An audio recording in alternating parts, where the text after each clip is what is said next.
Visible faces at the White House is now facing a major controversy of his own doing. Yeah, Press Secretary Sean Spicer is under fire for making what he says were inaccurate and insensitive comments about the Holocaust. More on that from KCON9 political reporter Dave Bryan, who's been following this story today. Dave? And even more painful, it came on one of the most important holidays on the Jewish calendar. I mean, talk about timing, right? On a day when world tension was already heading for catastrophic levels in North Korea and Syria, U.S. Secretary of State is headed to Moscow, getting ready to do verbal battle with that country's top diplomat. And on top of all that, on one of the holiest holidays periods on the Jewish calendar, the White House press secretary insisted that even Hitler didn't do what Syria's president had done. We didn't use chemical weapons in World War II. White House Press Secretary Sean Spicer was on a roll, ramping up the heated rhetoric against Syrian President Bashar al-Assad for gassing his own people. And then he said this. You had someone as despicable as Hitler who didn't even sink to using chemical weapons. There was shocked silence for a moment until the Spicer comment touched off a firestorm in the White House press room, since it's a well-known fact that Adolf Hitler sent millions of Jews and other Germans to the gas chambers. And when Spicer tried to repair the damage, things got even worse. I think when you come to sarin gas, he was not using the gas on his own people the same way that Assad is doing. I mean, there was clearly. I understand your point. Thank you. Thank you. I appreciate that. There was not in the. He brought him into to the Holocaust Center. Holocaust centers? No, they were concentration camps.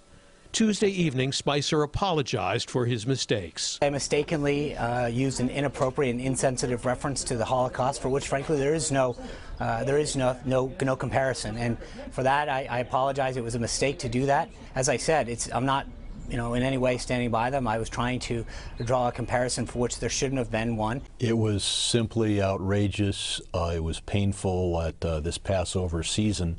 And it worries me to think that Sean Spicer or anybody that high up in the administration would have such a lack of knowledge of the historical context. The Anne Frank Center went even further in a Facebook post. On Passover, no less, Sean Spicer has engaged in Holocaust denial, the most offensive form of fake news imaginable, by denying Hitler gassed millions of Jews to death. Spicer's statement is the most evil slur upon a group of people we have ever heard from a White House press secretary. President Trump must fire him at once.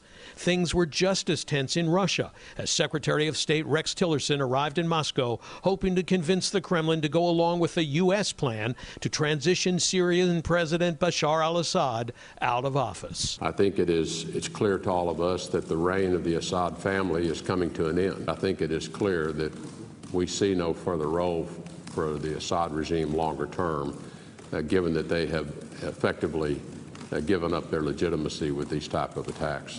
In an interview scheduled to run tomorrow, President Trump told Fox News Tuesday the U.S. has no intention of carrying out a military campaign in Syria. We're not going into Syria, but when I see people using horrible, horrible chemical weapons, which they agreed not to use under the Obama administration, but they violated it. But on the eve of the crucial Moscow summit between Secretary Tillerson and the top Russian diplomat, Russian President Vladimir Putin sounded like he was not buying into the American plan. Putin charging the U.S. missile attack on a Syrian airbase last week was like another episode in the flawed Iraq War. This very much resembles the situation in 2003 and the war in Iraq.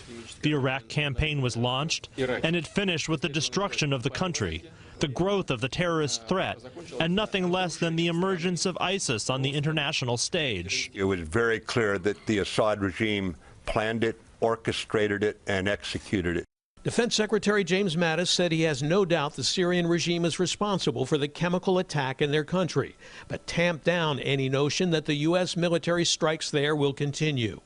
And the White House accused Putin of engaging in a cover-up of the Syrian chemical weapons attack, charging that the Russians used disinformation and false narratives to confuse and obfuscate on behalf of Assad.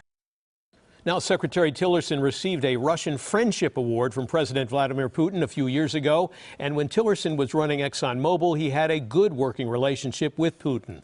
But now all of that appears to be a distant memory as the two countries trade insults and charges over Syria. And Putin has apparently decided not to meet with Tillerson on this trip. Elsa, Jeff, back to you.